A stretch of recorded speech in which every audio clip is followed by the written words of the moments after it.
Howdy, howdy, howdy, folks. We almost timed that one right this time out. Welcome to the ComicBase Livestream. I'm your host, Pete Bickford. I am the author of ComicBase and sorted other various things.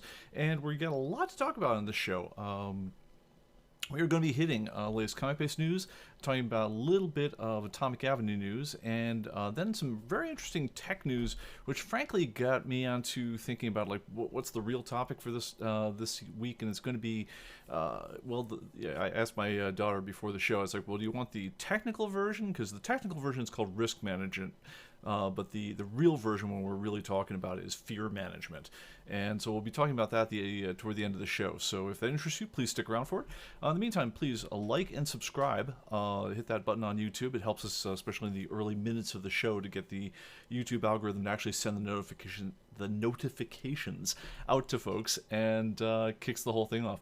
Anyway, so thanks a lot, and let's get down to it. First of all, a quick round of the chat. Richard, I see you won't be able to make it this time out, but we miss you already. Robert, I will take on your question there about custom checkboxes and mask change. We'll hit that one in just a little bit. And it looks like people are just burning up out there. Hey, Greg. Hey, Jeff. Hope you guys stick in with us. For once, I gotta say, on behalf of the entire Southeast, I appreciate you guys in the Northwest acting as the nation's heat sink right now, because that's apparently what y'all are doing. And personally, I'm very thankful, so I just want to say. Let's see here. Oh, and the heat wave broke halfway to the North Pole in Minneapolis. 66 and cloudy. Yeah, cloudy and rainy out here in California. Not California, but in Franklin as well. Hail, Agent de Camp. Hail, Andre, and everyone else. Excellent. Let's get down to it. First of all, a little bit of news on the ComicBase end of things. We have a new build out of 1858's the build number on it. It actually does something kind of useful in that it fixes a bug, which was kind of as bugs go, we all have our favorites. I like this bug. It was, if you went to collection statistics and you could see the breakdowns, the little search that gets kicked off when you do a breakdown search for collection value. And due to just some weird particulars of this exact search, it wasn't firing off the criteria exactly right, and so it wasn't giving the right results due to the way value is computed. Value is a combination of actually two factors. It's the current year's value, but it's also times your condition for that particular book, and that one was not initially constructed properly, so it was returning the wrong search results when you clicked on that one. So that's fixed now. Have a look at it. I hope you enjoy it. Speaking of queries that were not quite right, we, as you guys remember, did a big update to Atomic Avenue a while back, and there was a issue we found this morning, thanks to a user on that one, on the search page for some of the issue searches, in particular for things that weren't comic books, so magazines and books in particular. We fixed a couple of odd issues with it. See if you ever got 404s or anything like that when you're dancing around on that page, or if the issue count seemed off to you. They should be working now. And if you were selling magazines, you actually should have much better luck now, because all your searches will actually resolve properly. So once again, thanks to the Atomic Avenue users who brought that to our attention. And probably worth mentioning at this point, if you guys ever see anything weird with software that we're involved with, websites, anything else like that, honestly, bring it to our attention. The battle of software is one where you're never going to win entirely. I mean, not unless you make just a software is just like consists entirely of one big round button, and it says press the button and the button goes beep. I mean, unless you do something so simple that it can't possibly be done wrong. Anything with any complexity at all will always have some kind of edge case or weirdness to it. It's some variance on some screen size on some system, and so when you can find these things, especially when we can reproduce them. In other words, just do the same thing that you did and have the same result come out, then typically they're fairly easy to fix, but we do need to know about them. So thank you to the folks who, anyone who ever finds anything weird and brings it to our attention. If you want to, support at comicbase.com is the general support address for comic-based issues. Support at atomicavenue.com is the one for Atomic Avenue issues, and they get sent to the right folks, and we'll help you out any way we can. So anyway, thank you for that. All right, so in other news, let's get into some weird stuff. Let's go to the other screen here. Oh, I'm sorry. Before we get to the weird stuff, let's go to the ComicBase stuff. I want to answer I want to answer Rob's question before I completely forget about it, because I've had the topic this week so much on my mind. It's been rather overwhelming for me. So let me go ahead and switch up the keys here and switch over to the computer screen. There we are. And if you will switch there, okay, so you got my smiling mug in the bottom left-hand corner. Excellent. All right, so Rob had an interesting issue where he wanted to use one of the custom fields. Now, custom fields are a feature of ComicBase Pro and Archive Edition, where we give you a number of custom checkboxes, number of custom fields, and custom dates. And he wanted to use one of the custom fields to designate which of several special boxes he was keeping things in. As part of this effort, he wanted to update his collection and say, hey, for all these titles, for all of them, I want to mark that they are kept in box blah. So in other words, doing a quick change across multiple titles at once. So typically the way you would do changes of any of that sort of thing is you'd click on the far left here, you'd highlight down a number of issues, and you would use a command called quick change. This is for doing issue by issue sorting, which then lets you go ahead and pick for those 5 issues, set, and then you pick your field. Let's say I want to say custom check 1 is checked, and if I hit make changes, it would change my custom check 1 field to be checked for those 5 issues. The interesting part of this one is Rob wanted to do this across multiple titles at once. And for that, you would use a command called mass change. Now, mass change is one of these commands that exists for absolutely, you almost never use it. You could absolutely use it in the program for your entire life and never invoke this command and be a happy person. But it's for setting changes across wide swaths of the database at once. Typically, you would do things like saying, look, you just decide, hey, I want to mark my entire collection as being for sale. So if I've got it and you want it, hey, I'll sell it to you for whatever you got. In which case, you'd go under here and go to items and go down to mass change. Well, you bring it over to the right window, and then you pick your field, like say, for instance, the for sale field, and I'm going to say it's equal to is checked, and then the default is do it across all titles. And now if I hit make changes on that, it's going to say every single thing in this database that I have in stock is now for sale. If I then hit post items that are for sale to Atomic Avenue, everything I've got will appear on Atomic Avenue. You might also use the mass change for other esoteric uses, like saying, hey, I want to set all my value, I want to sell my collections. I want to set all the prices to be 80% of their current value. I'm going to give it a 20% discount off everything. In which case you would do something like, change, and let's go ahead and choose price is equal to, I'm going to choose a field, the year for price, and now this is a cool part here, you can say times 0.8, and what that is going to do is it's going to set all my prices to be 80% of their current year's value. And so you can do weird things like that. Now let's go to what Rob wanted to do now. Rob wanted to say, backing up a little bit, notice the default down here is apply to is all titles, but I also can choose titles and say I only want to apply to certain things. So let's go ahead and do what Rob wanted to do. I'm going to show up. I'm not actually going to do it. What I would do in this case is he had a box number field. Or I think he might have called something extra, but this was basically one of his custom fields.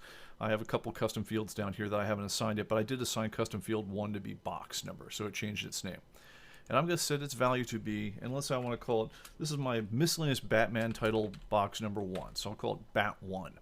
Now, instead of applying it to the whole database, I'm going to set that custom box number on just selected titles. And let's go ahead and choose some of those titles. I'm going to choose titles in stock because, why do I care about ones that aren't in stock? And then I'm just going to choose rando titles that, would be in the absolute, things like that. Just things I know that ran 1 or 2 issues. Batman, Arkham Asylum, Arkham Knight Genesis, whatever these little rando things were, the official movie adaptation, etc. Now, if I choose that, then I've got my 6 titles here, and if I hit make changes, it's going to set the box number to be Bat1 for just those 6 titles, but it's going to do it for all the issues of those 6 titles. And that's a great way of doing these kinds of changes across big swaths of your database at once, should you ever need to do that sort of thing. All right, well, that's that question. Hopefully that took care of you. Smash that like button, people. Absolutely. Thank you, DeCamp, for reminding it. And let's see here. Oro, let's see if I can answer the question here. What do y'all use as a multiplier for actual value of the comics? 30% here. You know, I don't know. That's like, or I sell my comics at 100% of value because the market value rises, you know, with it all the time. But you know, your mileage may your mileage may vary, and the market certainly varies. But it's constantly churning, and you know, I do pretty good moving stuff out at full guide price, but then I also feel kind of duty bound to do that sort of thing because if I don't believe in my own guide prices, who the heck would? But sales have actually been super strong here. I actually I've been very happy about this. In my comic room this last week, I've actually cleared out 3 new comic boxes entirely, like pulled them out of the racks, and reused the space for other foo in my garage that I used to pile up on top of the comic boxes. And now I'm putting, you know, basically replacing those bottom comic boxes in the drawer box stacks, because as everyone who has drawer boxes knows, those are the ones with all the bending and stuff like that. It gets really old after a while pulling those out. So if you can, you know, leave all the ones that are like at eye height and, you know, down to about your knees, and lose the ones that are down by your feet, yeah, I don't know, my old guy joints like me a little bit better, so that's how I roll. All right. Okay, so I think that will do it right now. So if you guys are still around, let's talk a little bit about Risk. All right, I have slides kind of vaguely, but let's talk first of all about what the heck is the news that is causing me to want to talk about this. All right, well, here's the first little curious item that came up this last week. Let's pull it up right now. And yeah, so there's an iOS bug that was a security researcher named Carl Shu just figured out this last week. Turns out Apple has, and this undoubtedly has to do with character encoding. When you have percents in front of different characters, typically in the C language in particular, you can use it as a substitute character for different things. When you need to say things like, %P might be a character return, %N might be a null character, etc. But whatever their character encoding they're using in their internals, and honestly, they might just be using as a random thing to indicate like just parameters in a command string. But iOS apparently has a bug where if you have a Wi-Fi network with %N, %P, or %S in it, so for instance, if you have one called %Secret Club, %Power, it invokes an error so deep in the Wi-Fi thing that merely coming up on the whole thing, and if your iPhone just happens to scan and say, well, hey, what Wi-Fi networks I got going on right now, it'll actually cause an error that will turn off Wi-Fi on your device permanently. You may apparently have to system reset, like do a hard reset of the device, in order to get it back. And all you have to do is have a dick neighbor who calls their Wi-Fi network something with those symbols in it.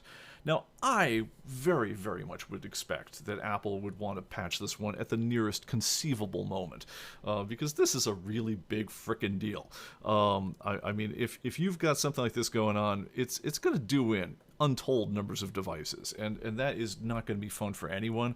So the next time you see if you've got an iPad or an iPhone and you see Apple's put out a new system patch for iOS, look carefully at the release notes and make sure you do it. And honestly, if you have a neighbor who is maybe an Android user and hates you for some reason and decides to rename their Netgear router to %piss off, %Apple or something like that, and it crashes your iOS devices, I don't know, let your dog poop on his lawn or something. But however you resolve this sort of thing in your neighborhood.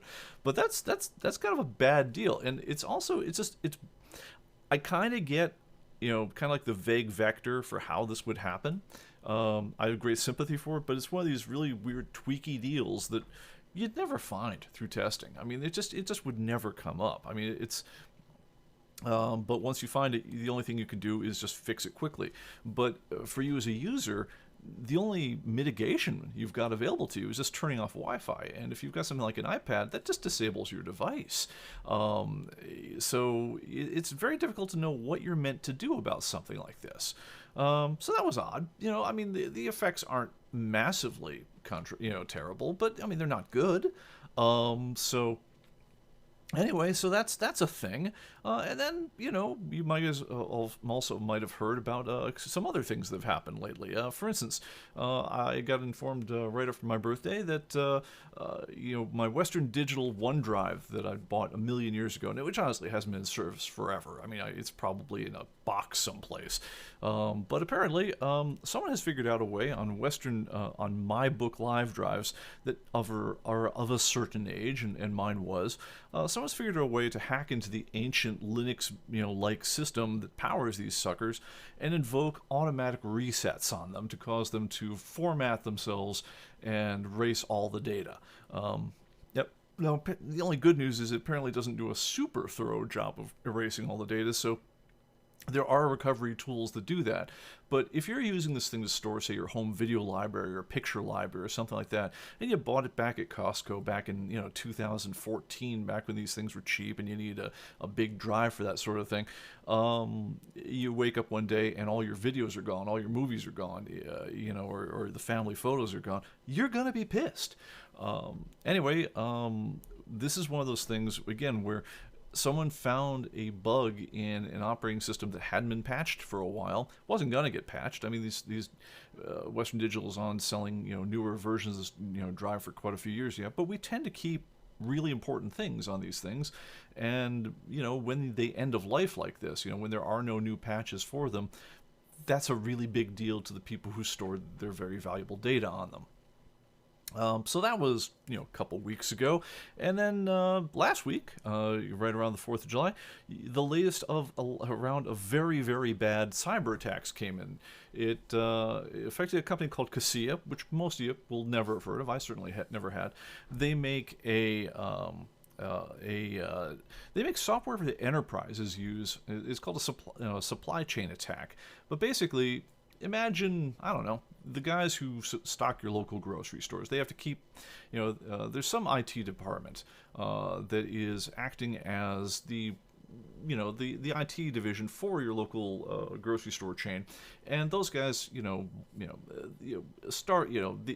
folks over at Kroger don't necessarily want to run their own IT shop.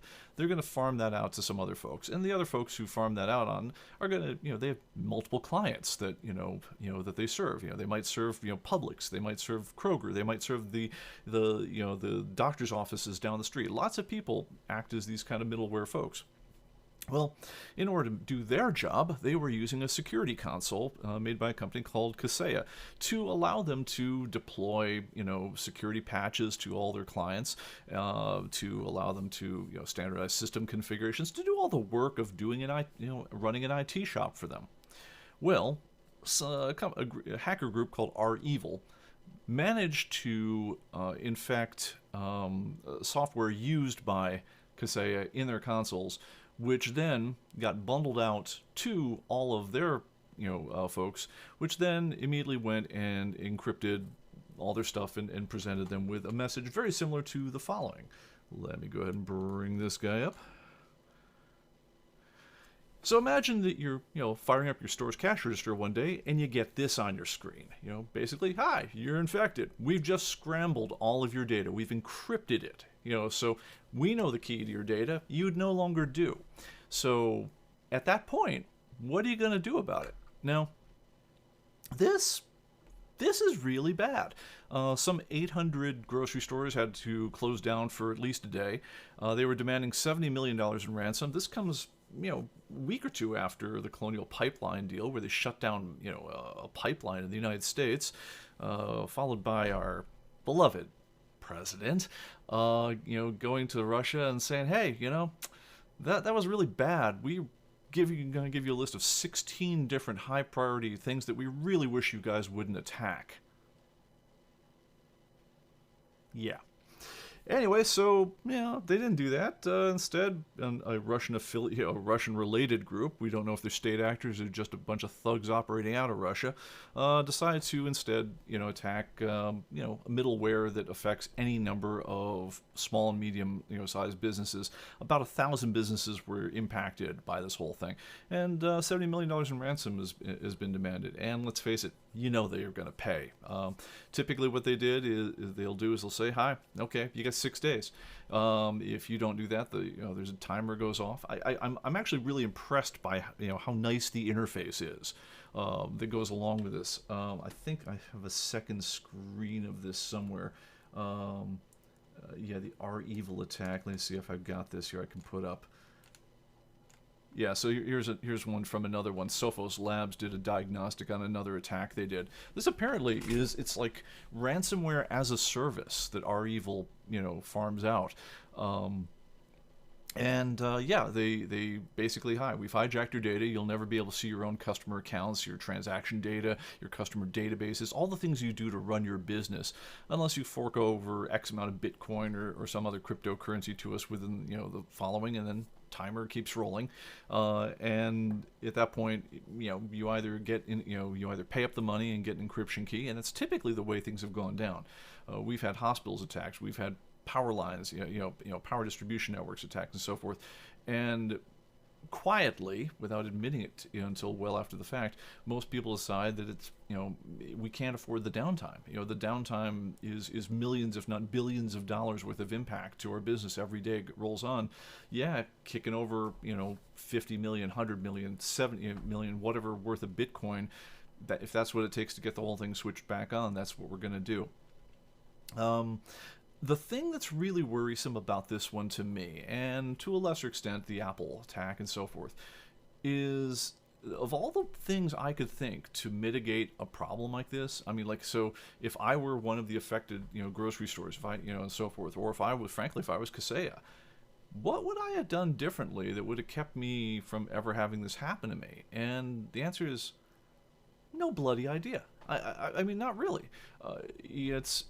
There's levels of trust involved in these kind of supply chain attacks where, all the standard antivirus measures that you or I would have ever used on our networks would have seen this as completely legitimate.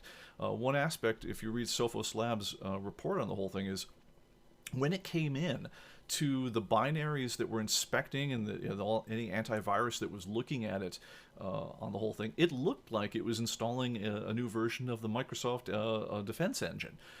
So it looked completely legitimate. It came in signed by a trusted provider. It came with all the appropriate cryptographic signatures. It didn't look like any kind of spyware. It was given full access to the systems as a very trusted background process, and so it started executing PowerShell commands and encrypting everyone's hard drives. It weighted a random number. I believe it was a 5-digit number worth of seconds before it did its dirty work, just to make it harder to kind of pin down the attack. But once it was off and running, it was off and running. And let's say you're Kaseya, and you've now just inflicted this menace on, 1,000 or 2,500 of your customers.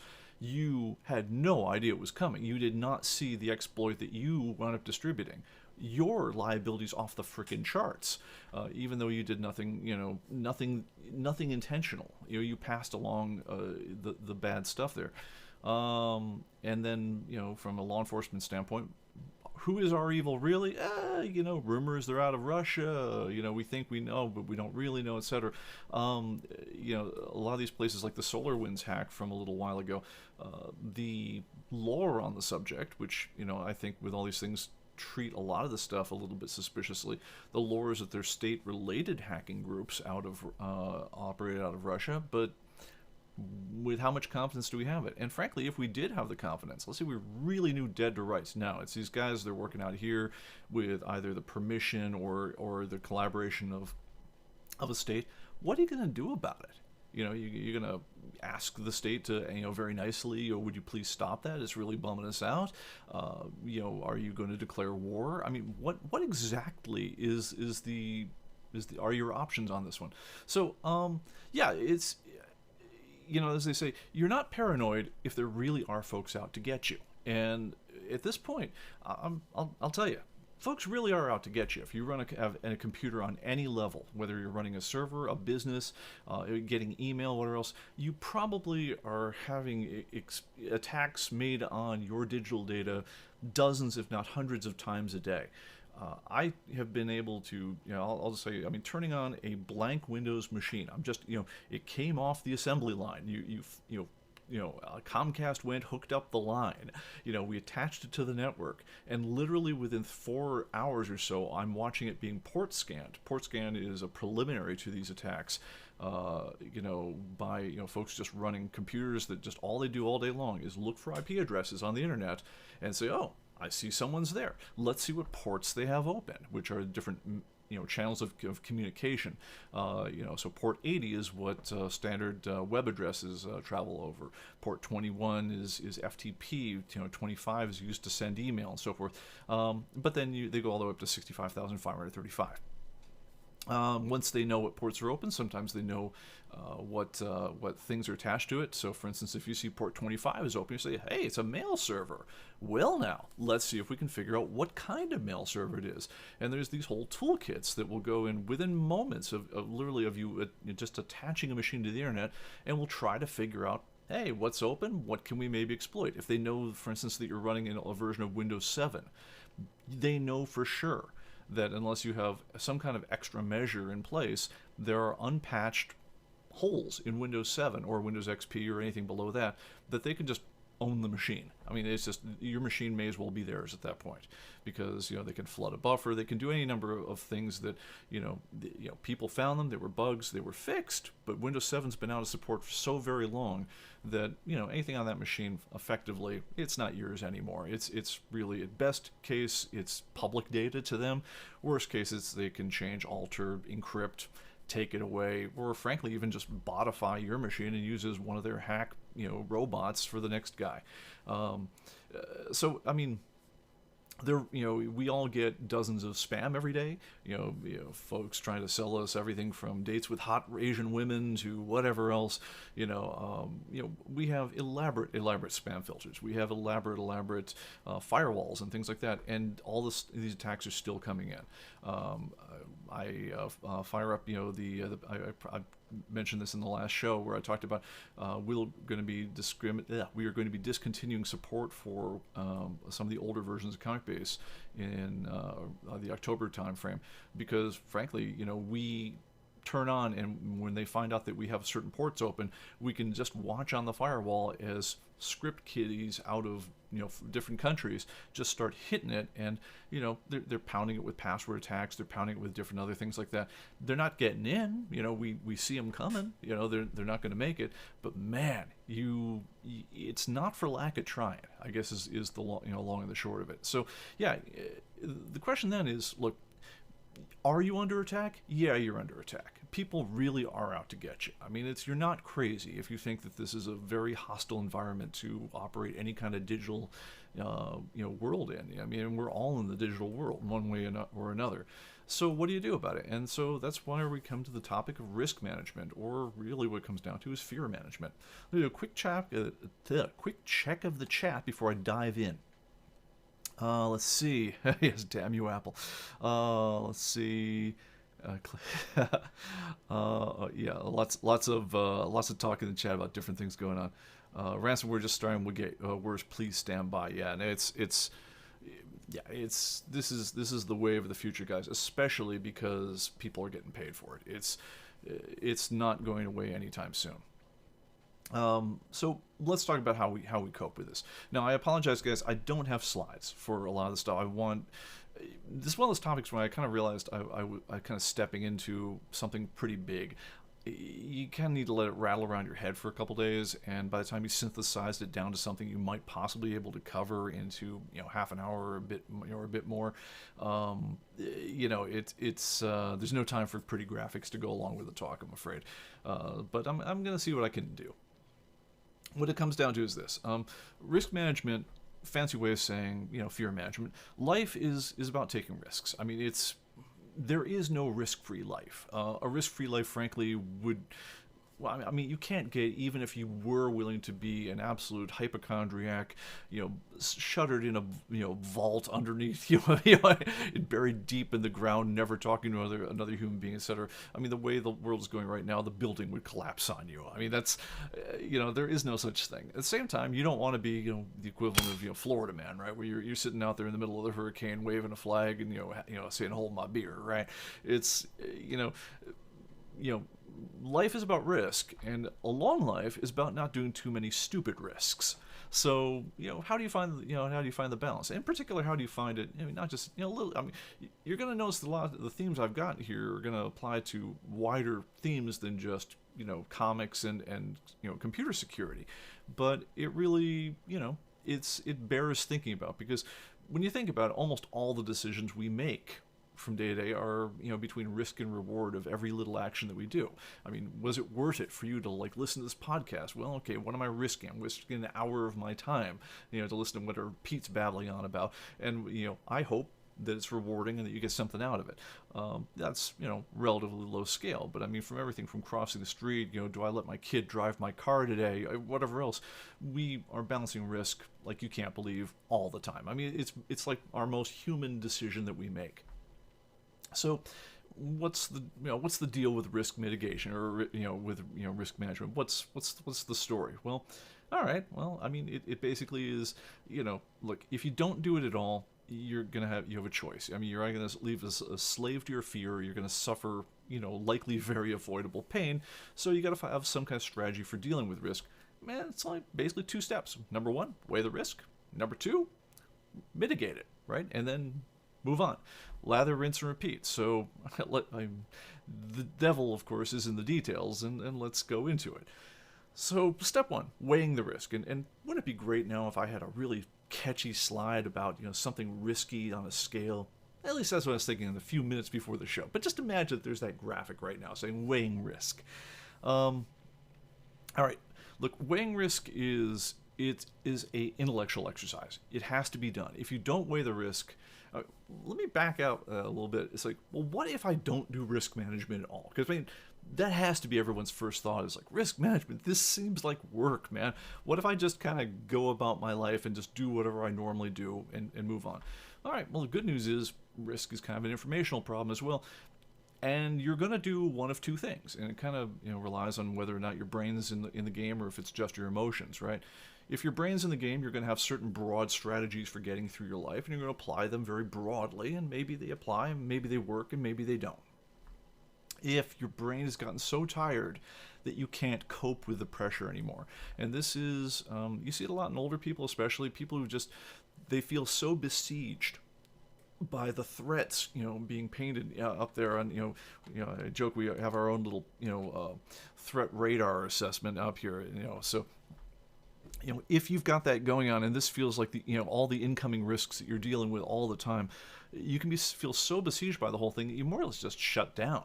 At which point you kind of go into one of 2 modes. Say, look, there's too many targets being painted on my screen right now, and so I can't assess them all at once. So I just gotta, at which point you're kind of going to revert to personality type. You're going to basically, if you're the kind of guy who just wants to run and hide, you're going to run and hide as much as you can. You're going to, disconnect your computer from the internet. You're going to never log onto that system. You're going to, lock all your doors. You're going to, wear 17 masks when you go anywhere. I mean, you're going to do all those kind of hidey type things. And you're going to lead a miserable, miserable life. It honestly, just living in stress, and, good news. You won't have a lot of the bad things that you fear happen to you, but, you will be living a life that is not worth living.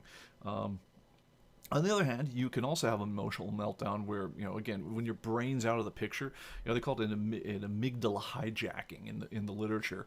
It's the popular psych version of it, from the guy who wrote Emotional Intelligence. But when your brain just gets so besieged by the idea of stuff rustling in the bushes, and you can't identify all the targets, what's all that thing scaring me? Well, the other half of the folks out there will sit there and say, well, bring it on, right? It's just, I'm going to act like, you can't hurt me. I'm tougher than you. You'll get all, aggro and whatever else. And you'll see if if whatever it is that's threatening you can take you on.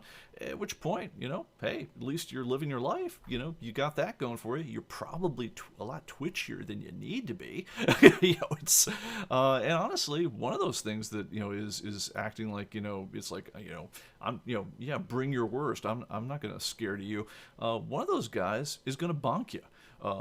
So, I mean, you got to actually be able to get your brain in the game. I mean, if you're working just emotionally on the whole thing, it's going to take you out. Now, that said, at some points, we are all too tired to cope with this stuff other than emotionally. At which point, yeah, we're going to kind of revert to type, and we all know our own types and so forth. But I mean, this talk is going to be about like how do you deal with the work of doing the risk assessment and trying to figure out what's coming in and whether you got to worry about it or not. But yeah, I mean, do be aware. I'm asking you to do work here, and if you're not feeling up to it, then you're going to do whatever the human things we do when we can't get our brain into the game. So just don't be surprised by that. All right, so then the other problem we've got going on with risk assessment is that there's people willing to lie to you. You would think that in a better world, one of the things I wanted to look up today was, for instance, what are the things most likely to take you out, right? Just in America, number one, the top 59 ways to die. Well, all right, odds say it's going to be heart disease or cancer. I mean, overwhelmingly, of all the things that we're going to die of, that's it. They take out millions of folks a year, from those things. But when you go way down the list, you wind up with some crazy stuff like, I don't know, accidental discharge of firearms, right? So 2017, 486 people died after accidentally being shot with firearms. Now, how accidental that is, and whether I was just cleaning the gun or whether I was really kind of aiming at the whole thing, I didn't want to admit that it was attempted murder, it's so forth. But I mean, way down the list. You get down to some other things. For instance, let me bring this one up here.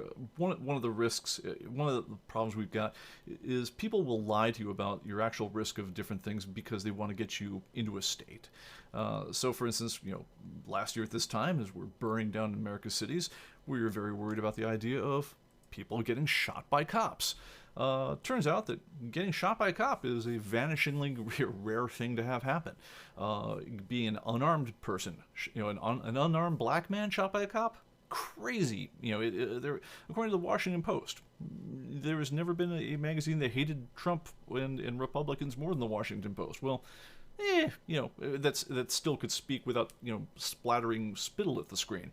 12 people, in 12 unarmed black men were killed by cops in 2019, I believe. There were 20 the year before. We're not talking about large numbers. Here's the breakdown by race and what people were armed with. A lot of times the quote-unquote unarmed person is armed with something like, a motor car. If you're trying to run the cop down, or you're just barreling into him and you're trying to bludgeon him to death with, something. Jacob Blake famously was reaching for a knife. Didn't have it in the moment he was shot, but he was about an inch away from it, and so forth. So, yeah, I mean, but if you sit there and say, okay, so if I'm not trying to kill a cop with a gun right now, my chances of dying are relatively small.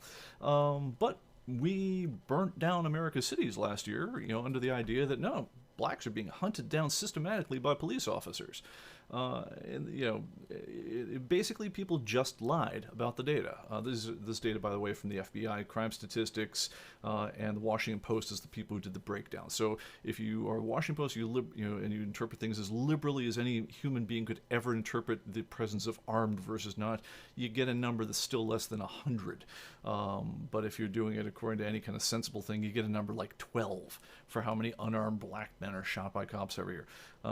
Much more likely, for instance, like there's a 90% chance of being, if you're shot by anyone and you're a black man in 2020, there's a 90% chance the person who shot you was another black person. A similar number happened if you're a white person getting shot. It's they give different impressions because they want to get you riled up a particular way. One of the more famous ways that they got you, riled up a certain way and cause you to, let's face it, we shut down the universe last year. These are the COVID infection fatality rates. So as we know from COVID, there's something like a 1 in 10 chance, and if you're an American, you got hit with COVID at all in the last year. And if you got hit with COVID in my little age group, I had like a 99.7% chance of pulling through. And I'm toward the agier end of the workforce as these things go. For this, we shut down the universe.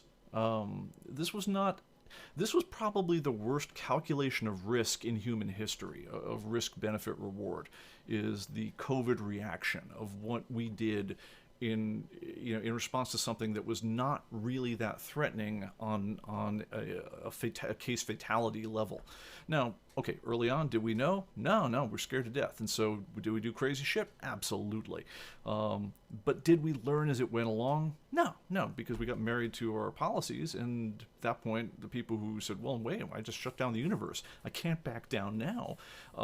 And we just lather, rinsed, and repeated as far as, we tried this mitigation method. We tried sanitizing all the shopping carts. We tried, we tried so many crazy, gree items, putting diapers over our faces and whatever else. And no one looked back and said with an objective eye, okay, all right, so these guys mandated masks. The guys in the state and the county next door did not. Okay, so I should see massive reductions over here for the mask guys, and these guys over here should be dying in the streets. No, you didn't see it at all. It was completely random. A couple of shows ago, I linked to a guy named Tom Wood who published just a quiz. You just pick a country, pick a county, pick a state, and pick. Here's the line. Here's the here's their mask curves, or when they instituted this measure or that measure, and the whole thing. So and you play pin the tail on the mask mandate. So so you pick, where do you think they put their mask mandate in? And the answer is you can't win. It's an unwinnable problem because there is absolutely no correlation between mask usage and whatnot. And yet, did we drive each other crazy all year long, mandating something which was clearly not working? Of course we did. It was just the worst But the entire COVID response was the worst application ever of risks versus not that I've ever seen. And I hope I never see anything that bad in my life. Anyway, now without getting into people's motives too badly, because I honestly, I do think you can be wrong and be honestly wrong. Hey, look, we didn't know about a lot of things. A lot of times we have to weigh a risk on something. You're going by your best guess at the time. It doesn't mean you're trying to get the guy, right? It just means that you had to rely on a lack of information, at which point you're going to fill in with whatever mental models you built up to help you in that situation. There's a couple basic ones then. There's a concept called salience. So if you've got a whole bunch of data points, right, and they're floating out there, you say, well, which one of these are important, right? I just mentioned 23 different items. Which are the ones that I should be focused in on that give me the sense of what's important? And so you have the idea of, oh, well, this is the one that really proves the trend. This is the one that really stands out that I ought to really pay attention to. Humans are really good at this, or all this way. We're really good at making patterns whether they exist or not. But we definitely will find something to focus on in a swarm of data, one way or another. Honestly, we'll make pictures out of clouds. But a lot of these things are going to, they're either going to be very visceral. We pick them because, they're like, oh my God, did you hear about the 2-year-old who got butchered by her mother because she didn't take out the trash? Whatever the things. It'll be like, and you picture your 2-year-old, like it sticks in your head. You can't believe it, and you're like, oh my God, or like, this guy died because he took this vaccine from this thing, and like, oh man, it's like the guy was only 5 years old. Oh my God, so it's just either heartbreaking.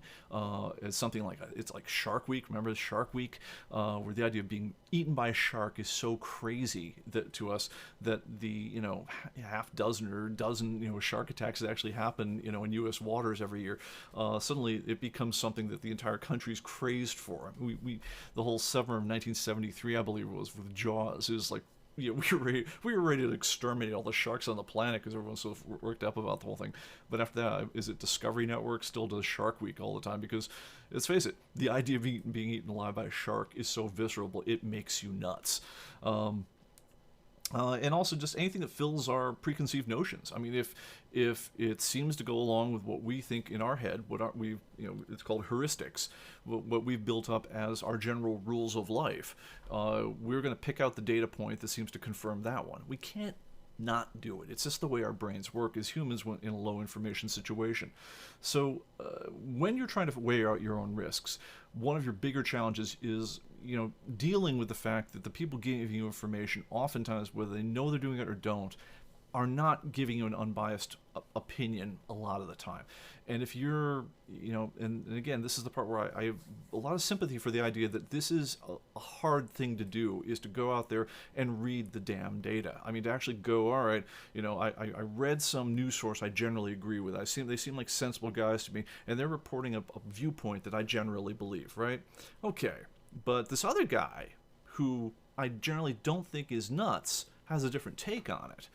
All right, well, if I'm a man of good conscience, what I want to be doing at that point is going and finding the base data set that was used from each person, evaluating it for myself and saying, all right, number one, among other things, did the headline actually agree with the data? Half the time, when you're clicking on these clickbait headlines about, like, oh my goodness, guns more deadly than than anything, or like there was one that was used for years. It's like, yes, if you have a gun in the home, it's most likely to be used on you, and that was like a talking point for like gun control guys forever. And then you're like, oh my god, that's terrible. And so, you're picturing yourself as like a non-gun owner. You're picturing like, if I buy a gun, I'll probably be that guy with the shaking hands. If the burglar breaks in, he's a professional burglar. He knows what he's doing. He's going to take the gun away from me, and he'll just shoot me dead because he's so pissed off I dared to turn my shaking gun on him. Turns out, if you actually read the actual study it's based on, because they don't make it easy, it turns out that the actual story on that one is, yeah, the gun is narrowly described more likely to be used on you, by you. Because the most common way to get dead by a gun in your house is for you to shoot yourself in a suicide attempt. Matter of fact, if you take gun deaths out, gun deaths by suicide out of the picture, guns actually, they wind up not being nearly as scary in terms of total deaths. One of the best ways to lie with statistics is to give a frame to a statistic, which is completely, it fits a picture you've got for how you think the scenario is set up. It's a very, they call it an available scenario, right? I can picture myself with the shaking hands. I've never fired a gun before, and I can imagine being scared out of my wits when some guy breaks into my house in the middle of the night, and so you filled out the rest of the data by yourself.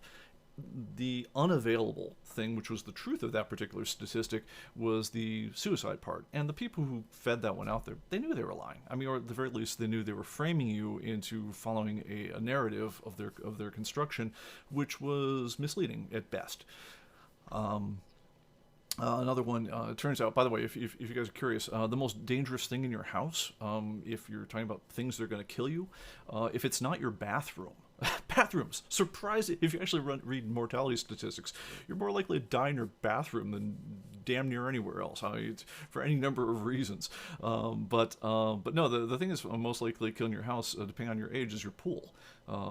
Depending on if you're a small child in particular and you don't know how to swim, your pool is like 4.5 times more likely to kill you than a gun in the house.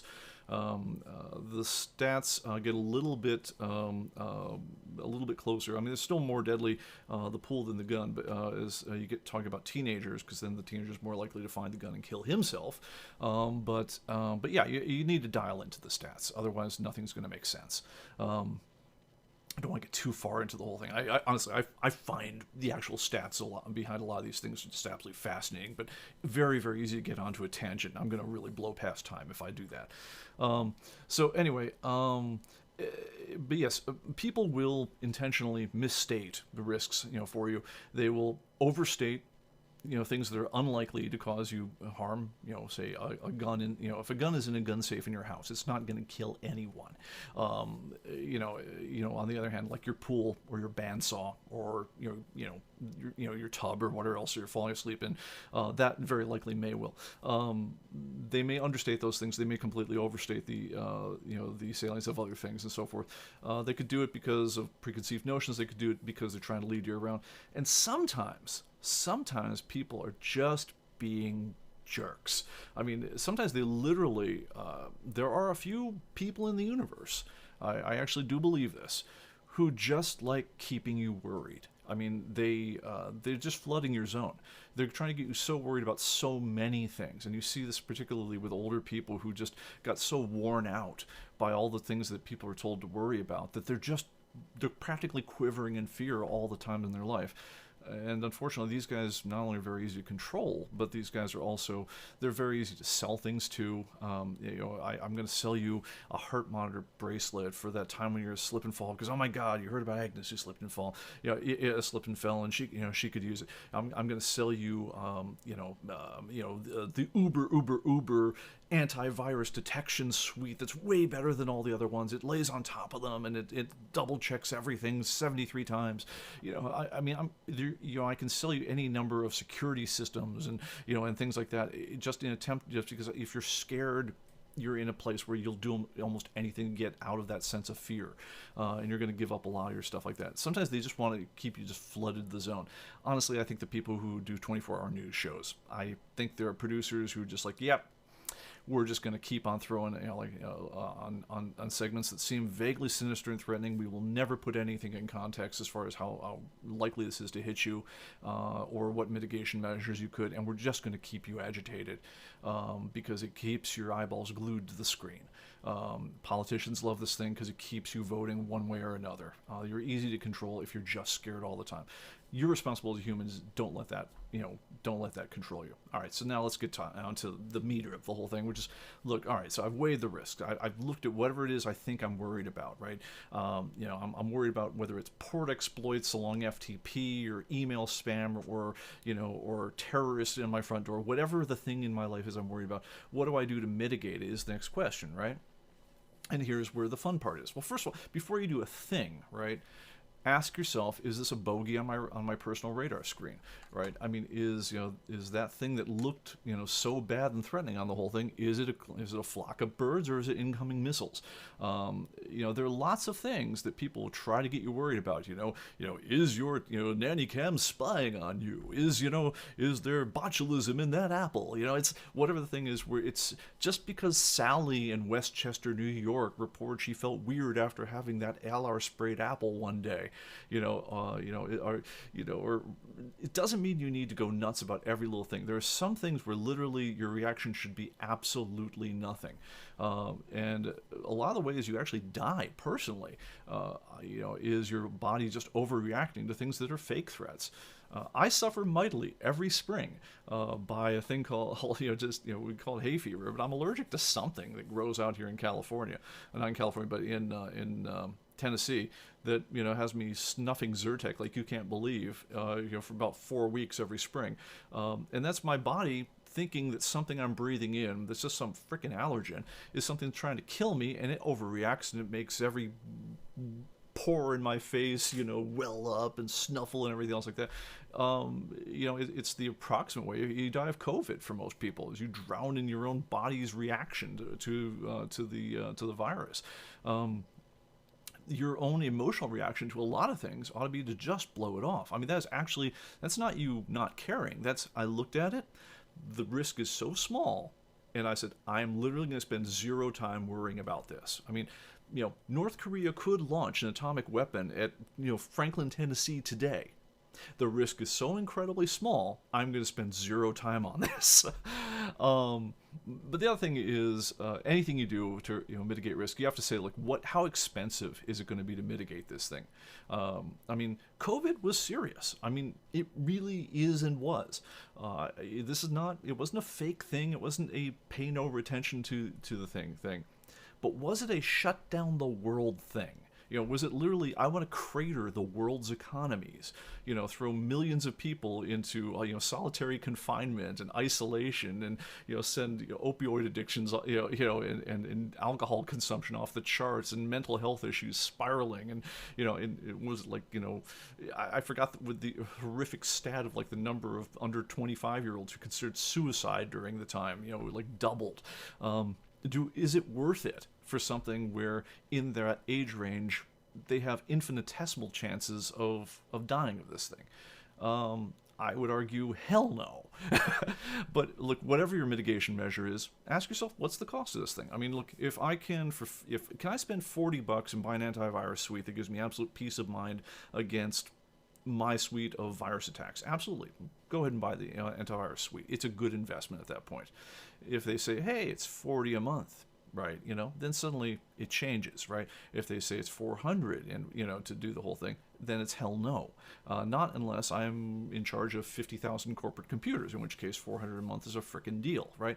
But you've got to weigh the cost versus, the expected gain, and be rigorous about it. Stick to your guns on that one. Don't just either throw in the analytical towel or throw in the emotional towel and say, oh, anything to feel safer. All right. All right, so technique number one, and I thought I had a slide, but apparently I do not, because it turns out, oh no, there is a slide on this one. All right, so technique number one, once you've figured out that you're going to do something, it's called reducing your attack space, right?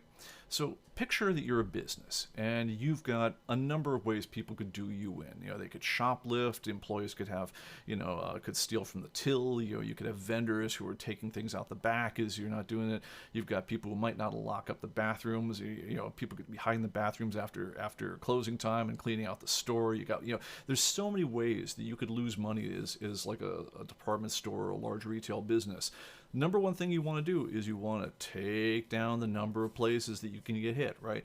Is there a service entrance where people gotta go through in order to bring things in or out of the store? Okay, are there 20 doors or is there one door? Is there a security guard by that one door? If there are 20 doors, and especially if you can't hire 20 security guards to hold them down, funnel everybody through one. If you've got a marshaling area behind your store for all the vendor trucks to come in, and any number of people get to drive onto your company's property inside the gate and whatever else, and mill around by their trucks before you ever see them, and no one's ever going to check them, maybe lose the marshaling yard or move the marshaling yard outside. In our physical world, how do we reduce our attack space? Well, okay, do I need to have those 20 different apps on my phone for doing the same thing? If not, uninstall them, to take them out. If I'm running a server, do I need to have all these ports open? We mentioned earlier at the beginning of the show, I'm going to be taking out a ton of ports that you won't be able to even touch us, from, on a number of things. Now, it does require me shutting down some things I would like. I would love to keep supporting ancient versions of our software forever, but at a certain point, you just don't have enough guards to guard all the doors to all the places that, into your digital life. And so take down the number of ways bad guys can hit you. Do you run 5 different browsers? If there's a browser exploit that, lets something, that hits, say, Opera or Firefox, but didn't hit the others, do you need 5 browsers, or maybe could you do it with 1? So forth. But take down the number of different ways people can get to you. Close down media accounts that you're not using. Basically just go to your computers the second you get a chance. Go to your programs and features thing, and just look down at the 100 or so programs which are installed in almost everyone's computer and say, hey, yeah, I clicked on this once, I installed it. It seemed like a good idea. I've never actually played it, looked at it, done whatever with it. I don't actually know what it does anymore, and start uninstalling some stuff. Because then you don't need to worry about that somebody who wrote that disk optimizing program from 2018 that someone's going to download a patch in that thing that's going to encrypt your hard drive or do some kind of crazy stuff. Because if you're not running it, it ain't getting attacked. So just take down the overall level. All right, number 2. I'm going to say, so yeah, shut bolt your doors, firewalls and so forth. Number 2, don't hand out skeleton keys. All right, so skeleton key is a key, like an old house that would just open all the doors, right? You gave it to the janitor or the the maid or whatever else, and it would let one key do open all the stuff. A lot of us have these keys in our life. We call them that password that it's easy for me to remember. That it was really good at the time. It was like 17 squiggle blah blah blah blah blah. But I can remember it, and so I use it for everything. Everyone that asks me for a password, that's the one I go with. I don't know about you guys. I have something like 400 passwords in my life. I don't know any of them anymore. I used to know them. I used to have, a couple dozen passwords that I would use again and again. I'd kind of have it in my head, this relates to this sphere of my life, and so I'd use that password. This relates to really secure things that have a credit card behind them, so I'd use this really much more involved password. This is the one that I'd use on like just that social media site that I'm never going to visit again, but still wants me to sign up for an account to even look at my buddy's birthday greeting or something. And I would use some, throwaway BS password for that one, and so forth. Guys, we all do this. It's a limit to our human brain power. We can't afford this anymore. It turns out a number of years ago, I found out that the BS password, as expected, got exploited, and then I figured out that at one point I'd used on some slightly less BS thing that I'd rather not I didn't have someone sign on to that site as me or whatever else. I mean, again, I didn't suffer any real harm from the whole thing, but it's like, oh, and I looked at all the places I'd used the BS password. It's like, oh, yeah, actually I still don't want anyone getting into this one over here after all. So let's change the BS password. But while we're at it, let's also change it so that I'm using different passwords for everything. Another thing can happen is my medium security password, the one I'd use for something like I don't know, note taking in a corporate set, like logging onto a corporate server at a work environment or whatever else. Is that one of the ones with like all the letters and the, stuff like that. But I use it again and again in that same sort of scenario. So there wasn't a credit card attached to it, none of my personal stuff, but still it would give you access to some presentation I was building on something or the other. I mean, something I don't want just anyone reading. Well, it turns out, the particular service that our company was using for not human computing, but the company I was contracting at, got attacked. A very sophisticated attack. All their passwords got exposed, and as a result, it gave up one of these medium security passwords of mine. I heard about it when I saw someone trying to use that one to log, because I'm watching my own email server, and I see the logs, and I saw, wait a minute, someone's trying to log into my email server as me. Because they know my email address is out in the world pretty publicly. And so, all right, well, and so you turn on the firewall and say, well, how are they trying to log in as you? And you realize to your shock, wait, they're using that medium security password. It's not my email password, but it's a legit password I was using on things that I really didn't want people, getting into. Well, how the hell did they get that? And I found out, several, weeks later that, the company that our corporate, the corporation I was consulting with had their software hacked and exploited, and millions of accounts were compromised along with all the passwords, and they were just because they were associated with email addresses, people were then automating the process of trying to guess everyone's email address password. And let me tell you, if they get into your email, you're in a bad place. If your email password is always the reset vector for all your other passwords, when you say forgot password, what's it going to do? It's going to email you a reset token. So if they've already penetrated your email account, you're in a world of hurt, my friend. Do not let that happen to you. Anyway, that was the last time I used any kind of theory of, I'm going to use 12 different, passwords for low, medium, high, whatever, a type of security. These days, I have 400 passwords, and I don't know any of them. So how do I log into anything? Because I use a password manager. I use one called 1Password. It stores an encrypted file on my desktop, not anyone else's. It's encrypted in a way that the company tells you up front, hey guys, if you forget the 1Password to rule them all, like Lord of the Rings, if you forget that password, you're screwed. We can't help you. There's nothing we can do that will get that back for you.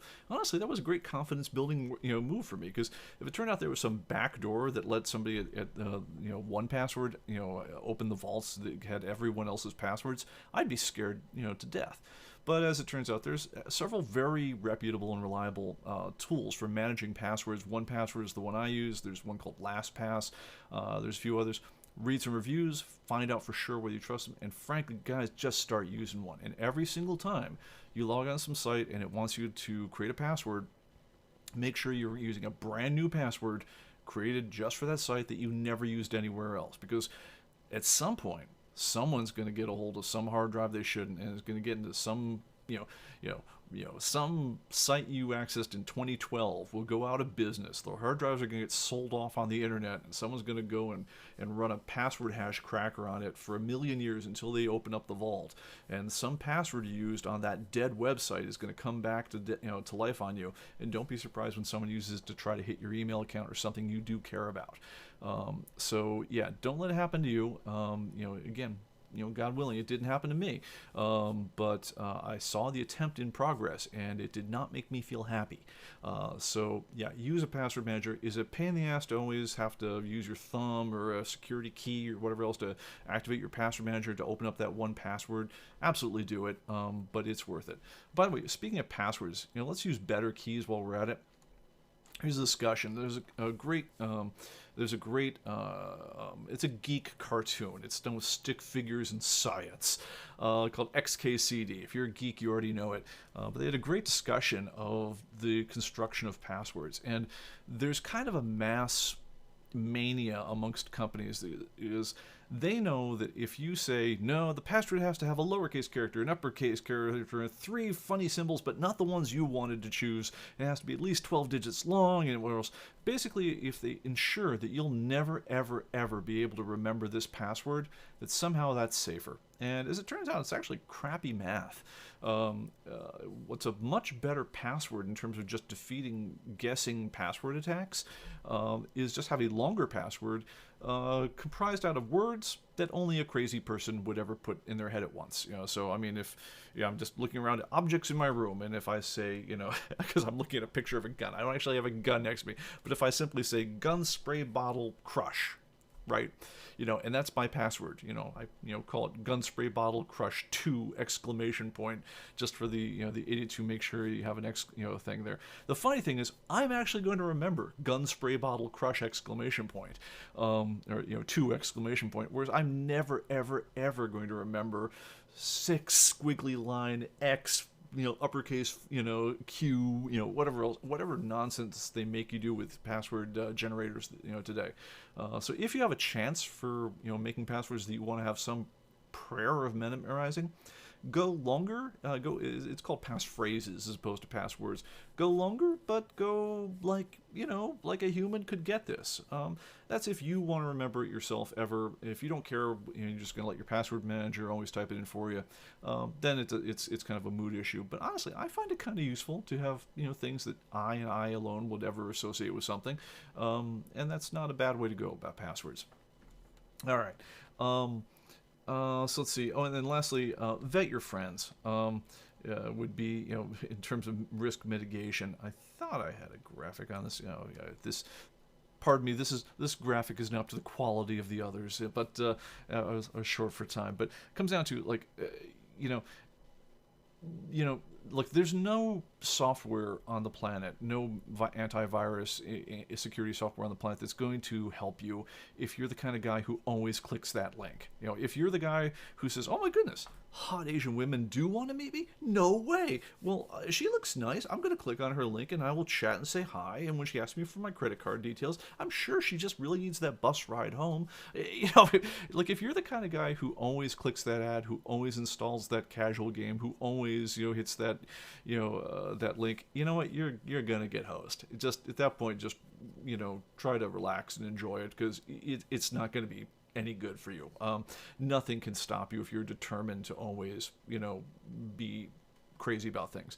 But I'm going to say, look, treat, the people that you're going to trust with your information, whether it's us, whether it's anyone else, give us the stink eye the first time you meet us. I mean, if we send you an executable file, we say, hey, here's the installer for the next version of ComicBase, and your copy of Windows says, yeah, this isn't signed. In other words, it's not code certified to have come from human computing. Now, the truth could be, hey, I didn't want to pay the extra $250 for a code signing certificate. They expire in a year anyway. It's kind of expensive, and gosh, come on, you know me, we're friends. You could know that I'm on the level, but honestly, it's worth it for me as a company guy to pay the damn VIG and make it so that this thing is not going to come in there and tell you, oh yeah, Windows does not trust this program. Make sure you know what you're clicking when you do stuff. I mean, I get asked all day long. I'll buy some USB device off the internet for X, Y, and Z, and the driver for it will have come from some company that was way too cheap to sign the driver. And I'm like, really? You want me to install a driver, something that runs below the at the operating system level of my computer, and you haven't spent $250 to get a code certification? So this thing could have been made by anybody, altered by anybody, and you want me to let this thing have essentially carte blanche on my machine? Hell no. I mean, look, in the 90s, when the world was not quite as dangerous, I would have said yes. Today, hell no. So yeah, no, the people who are asking for access to your computer, give them the stink eye. Look up their reputations online. If all the review sites that say that that this is a great program for doing X, Y, and Z all seem to resolve to the same place, they all seem to have the same corporate branding. They all, whatever else. You know what? Don't install the damn software. You're being run a scam on.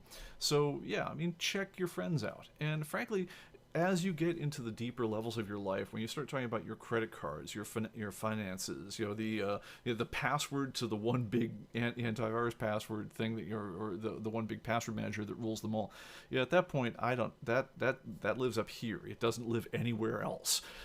It never gets written down. It's not stuck to the other side of my keyboard, wherever else. You keep that one very, very, very tight. All right. Number 2, establish levels of security. I think I said level 2 before, but this is actually bullet point number 2 of the big level. This is like not level. If you could see the outline I'm reading from, it's big point number 2 under risk mitigation. You need levels of security. You need risk mitigation. By the way, kudos to anyone who figures out the name of this guy. The name of this one. You will prove you're a geek like no other. This guy is the example of a great design of multiple levels of security. So in other words, you could breach the outer wall with a given force, but you've got multiple levels to fall back on in case something goes wrong for you. Until you eventually fall back, and you've got an inner sanctum to keep. It's guarded by 10-foot thick doors, and that's where you stage your last stand with your most valuable stuff. Right. Make sure when you're looking at your security life that you've got multiple levels where you can fall back on. I mean, if they penetrate your web browser and they get in there, make sure they didn't get everything. If they get onto your computer, make sure they didn't get make sure they didn't get everything on your computer. If they somehow managed to install like a rat or something like that, make sure you've got backups. And when I say backups, I'm using plural on purpose. One of the ways that these ransomware attacks is my first question on all of them is, okay, well that sucks that they came and they encrypted your hospital records. I'm sure it's going to set you back, but where's last night's backup? If you told me last night's backup got deleted as well because it was kept on the same hard drive, I start losing my sympathy for you a little bit. Where's the one that was stored offsite? Where's the one that was kept on the other drive? Where's the time-stamped one from before then? There has to be more than one. There has to be more than one level to your security system. Anyway, what this basically speaks to is don't aim for absolute security. Aim to be able to take some hits. I mean, there's some, they say if you're going to get into a knife fight, you're going to get cut. I mean, nobody gets into a knife fight and gets out of it without doing some bleeding. You are eventually, because we're staging a defensive war against bad guys on this one, make sure that, if they get into your stuff, you've got a way to roll with the punches and that one hit won't take you down all the way. Again, backups, plural. Different methods of backing up. In other words, use the go to your Windows settings. For God's sake, if you haven't done it today, go into your Start menu right now. Go to type the word backup.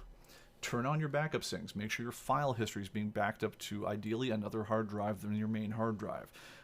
After that, make sure that you've got a backup regimen that is backing your whole computer up to something which isn't your computer. Ideally, another hard drive. Really, ideally, something that's off-site.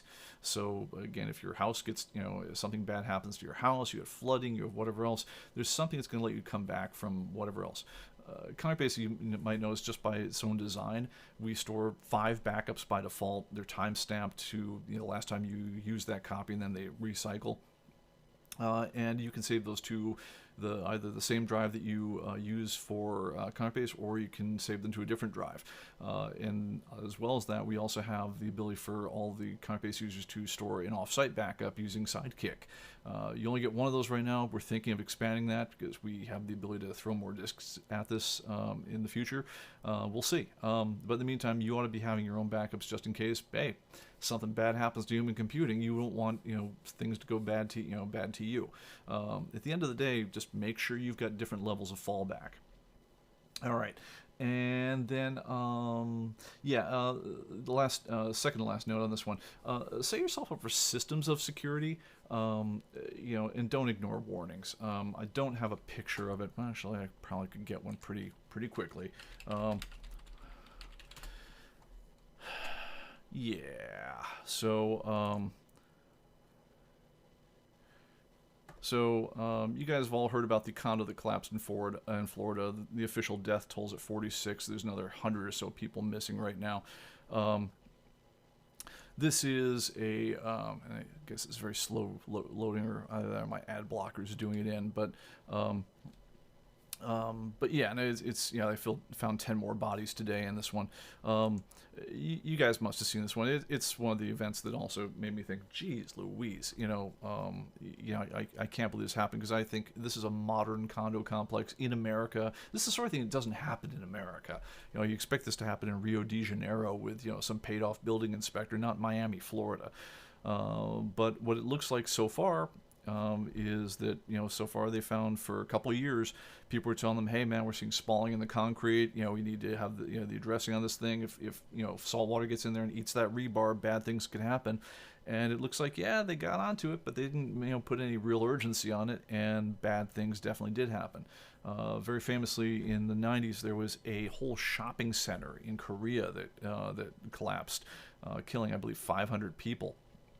Same kind of situation. Literally the day of the collapse of this shopping center, they had been told by the building inspectors, guys, this thing is about ready to come down, get the people out of here right now. But they were pulling in like $1 million, $2 million bucks a day in that shopping center, and they said, nah, we like it. Stood up all this time, collapsed later on that day.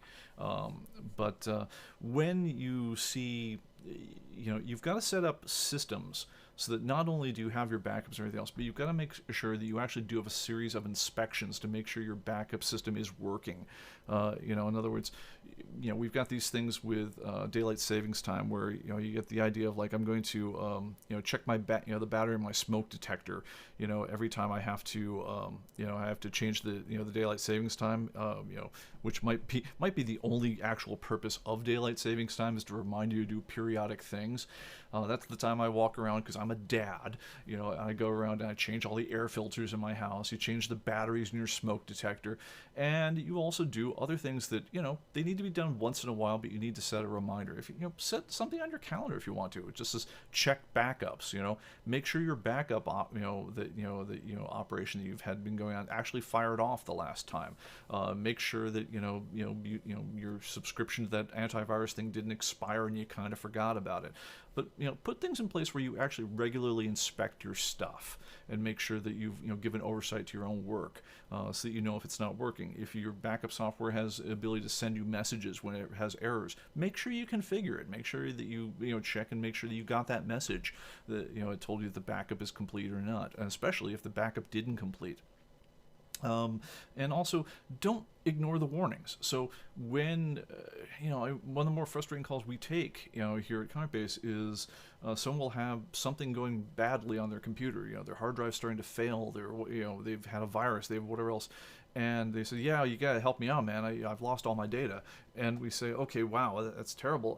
Okay, so first question, what's your backup look like? Well, backups corrupt too. I was like, damn, that's horrible. How long ago did this happen? Well, it's been a couple of months, but it's been getting worse and worse, and I've just kind of like let it roll till now, until nothing would open at all. It's like, wait a minute, you let a bad situation get worse and worse over a period of months, and you didn't stop and fix it.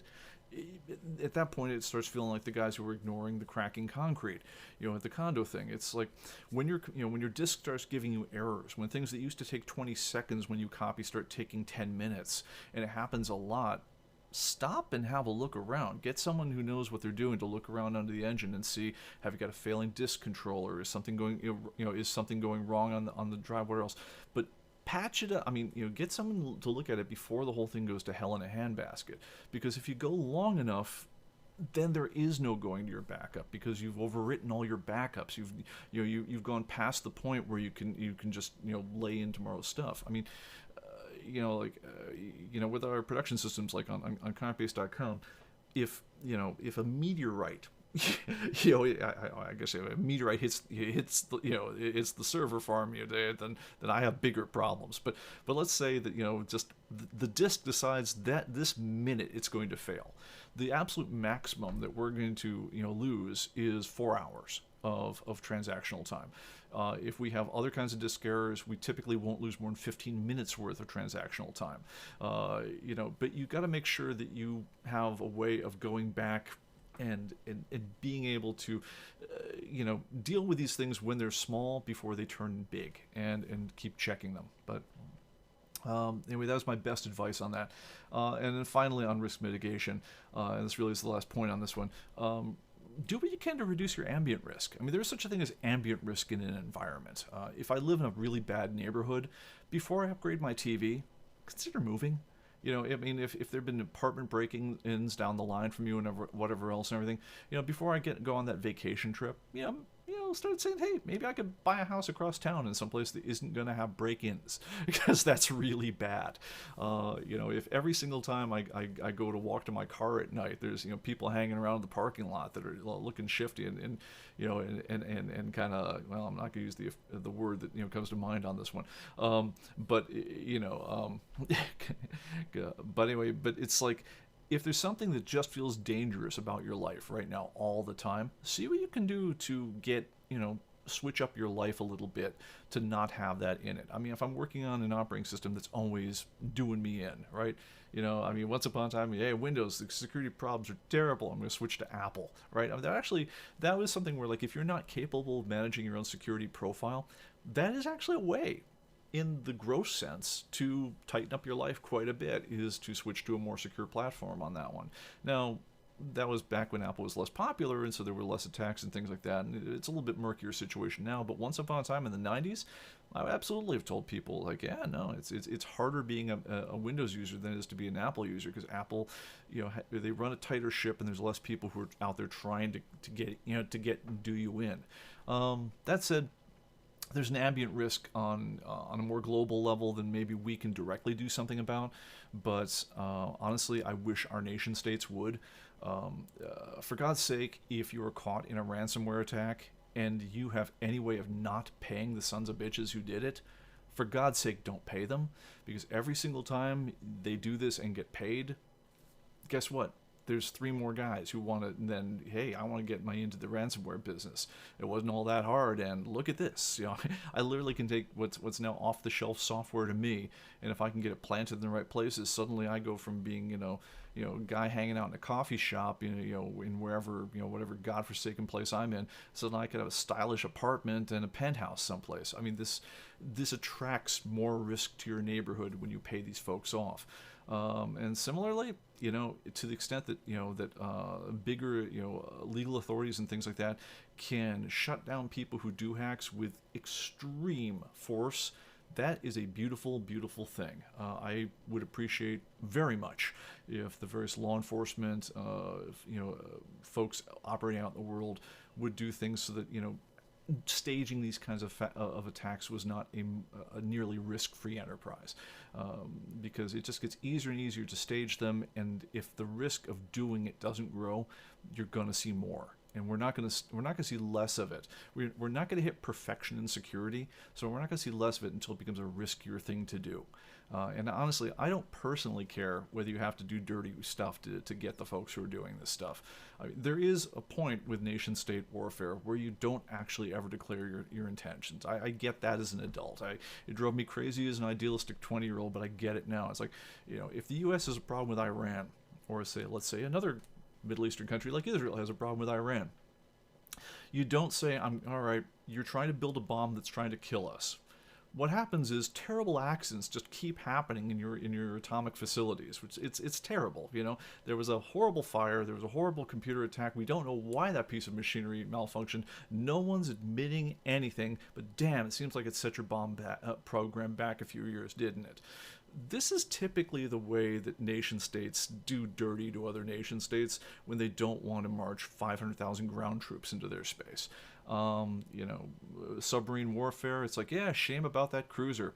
Really wish you hadn't been so aggressive about the Gulf of Hormuz, because that means that there's so many people who are probably, instead of being sad for all the dead, sailors, that were lost on your brand new shiny cruiser, and somewhere in the universe there's a, submarine belonging to somebody that's light one torpedo, but but we really wish you would, think about the hegemony of the world, and think about how to be a better nation state player. But in the meantime, here we'll send you roses. I mean, no one ever admits what really went on, but yeah, will they do things to protect themselves? Absolutely. And honestly, if a bunch of hackers got a very pointed message somewhere that maybe they should not be shutting down pipelines, wouldn't cause me to lose sleep at all. Anyway, final thoughts. And guys, thanks for hanging through this one. I hope this was somewhat useful. I don't normally get on these very wide area topics on the whole thing. I literally could feel me, kind of shutting down a little bit in my own head, because I'm sitting there going, damn, man, a middleware attack executed on that level. You always want to kind of have that atavistic impulse, say, well, it could never happen to me because I do this sort of thing. Right, and so because they did the other thing, that's why they got into trouble. See, but I do the other thing, and so I would never have gotten into trouble. Honestly, I look at what some of these folks at meat processing plants and the solar winds attack and the pipeline stuff like that, and I look at the arc of some of these other things, and I sit there and say, damn, man, absolutely that would work. I mean, there's no getting around it. If they wanted you bad enough, you'd get hit. The only thing that would stop you from getting hit is just luck. And the way you would mitigate the hit is being really, really religious about all the ways of stopping a problem the second you see it and rolling back as soon as you know you're hit, and then finding whatever door they used to get in and bolting that one 20 different ways. But of course, that's after the initial hit. So yeah, it worries me. I could feel myself shutting down a little bit, and I could definitely see someone who maybe doesn't live tech 24/7 going like, what can I do, and just throwing their heads up. And at that point, you're not being a rational actor anymore, and it's even worse for you. And honestly, one of the ways you could make this even worse is to say, you could basically change your heuristic.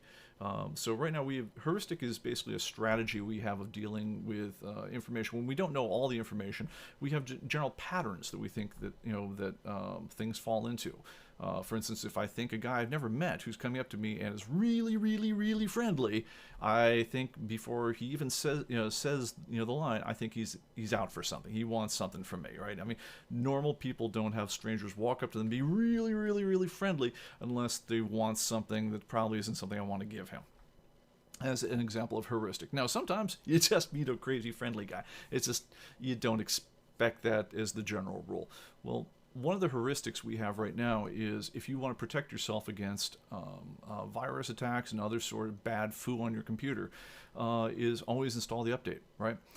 If you look down right now, if you all pull up your task manager, so Control-Alt-Delete, hit Task Manager, and you look at the processes running on your computer, you're going to find probably about 100 processes running on your computer. 40 or 50 of them you could name and say what they do, or they came from Microsoft. There's probably going to be half dozen or a dozen unnamed processes which are spawned off by some other process that have no names. You have no idea what that is.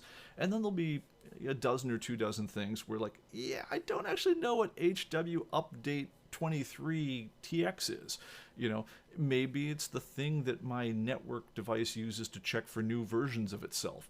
I don't really know. But you're going to find out that, that all these things are going on there. So yeah, I mean, we talked earlier about reducing your attack space. Uninstall as many of those things that you don't know, that aren't necessary to you. But even then, once upon a time, with all those things, we got all annoyed to death by our McAfee or our Norton, and we're all saying, I need an update. And so we all hit the button at one point in our life that says, do you want me to automatically update myself? And we all said, yeah, because we couldn't stand turning on our computer and spending the next 20 minutes updating foo. So we said, yeah, update your damn self. We need to get on with our lives. Update yourself.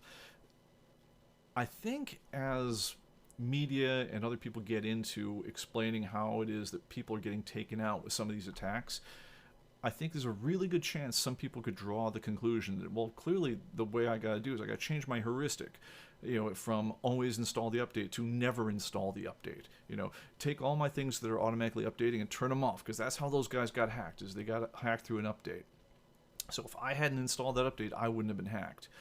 And that's true in this one particular case. But it also means that instead of getting hacked by the back door by this one really motivated dude, you're going to get hacked by the front door by the unpatched vulnerabilities in hundreds of your programs. I really fear that heuristic changing from where it's at right now, because, again, heuristic or stratagem, it's what we do when we don't have the specific knowledge. But I think that would be bad for us if it did. Fundamentally, this is an informational problem, right? Again, if our thinking part gets overwhelmed, we're going to simplify to our heuristics and our strategies we get through life. If that gets overwhelmed, if we get tired of thinking through it all, if we get emotionally overwhelmed, then we're just going to revert to type. Whatever. If I'm a fight guy or if I'm a flight guy, we're just going to revert to that. And either way, we're not functioning as humans anymore. That's the lowest state we could possibly exist on this planet on. Another thing that occurred to me, I'm playing out final thoughts on this one, is, and I saw this with the Corona thing very hard last year, is, whether you're a fight guy or a flight guy in this one, if you're one of the guys who says, look, not knowing enough about this whole thing, either screw it, I'm going to live my life, and I'm going to take whatever I think is common sense precautions, but I'm going to go out there and do it. And the other guy is sitting there and say, oh my God, how could you do that? You're risking all of our lives, right? You selfish son of a bitch, how could you, right?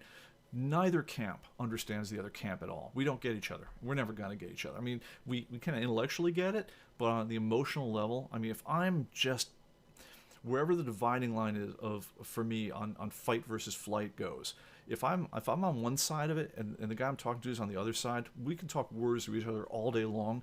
And if I'm on the fight side and he's going to think of me as a reckless bastard. I mean, I will never be anything but a reckless bastard to this guy, no matter how long I throw stats and whatever else I am, because he looks at the risk and says, yeah, but I really feel that this thing is going to cause a lot of trouble for me and the people I love. And I, for my part, will never really get his point of view. I'll be like, he just seems like a coward to me. What the hell? What's his problem?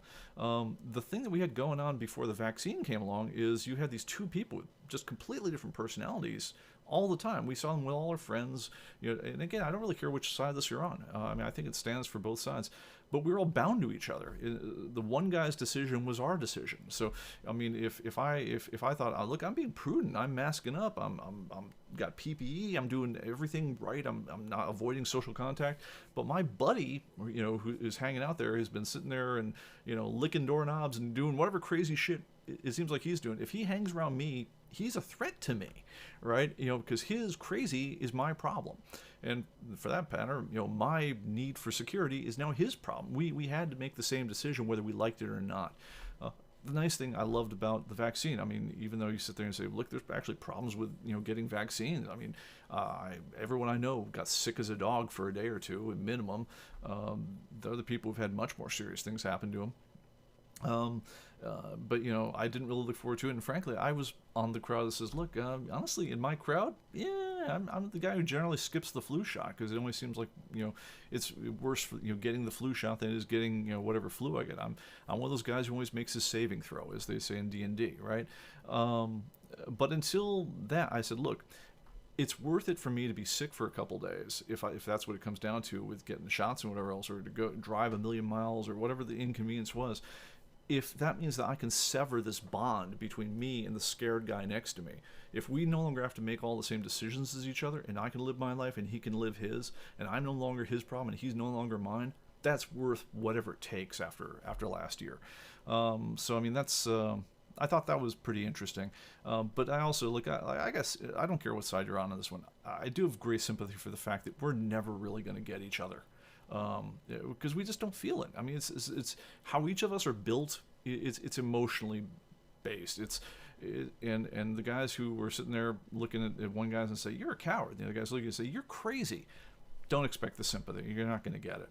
And then finally, I'm going to say, look, whatever you're doing when you assess risk, it's always your life at risk, right? I mean, it's either your life literally, like I'm going to die if I guess wrong, or my life is going to be compromised in some way. I'm never going to have the life I want if I judge the risk inappropriately.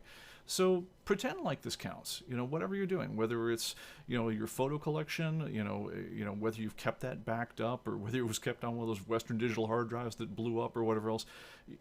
Whatever you're doing to evaluate the risk and mitigate the risk, or frankly do anything other than just throw up your hands and give up on the risk, on assessing the risk. You're going to live a life in accordance with that decision. So play it like it means something. That's about all I got to say on that one. I ran a bit long on this one, but honestly, I did better than I thought I would. Because I think I had about 20 podcasts worth of thoughts on this one. I thought I boiled them down some. Anyway, guys, thanks for hanging in there. We are going to talk about something comic-y and not at all heavy next time out. So I'll see you all next time. Take care. Bye-bye.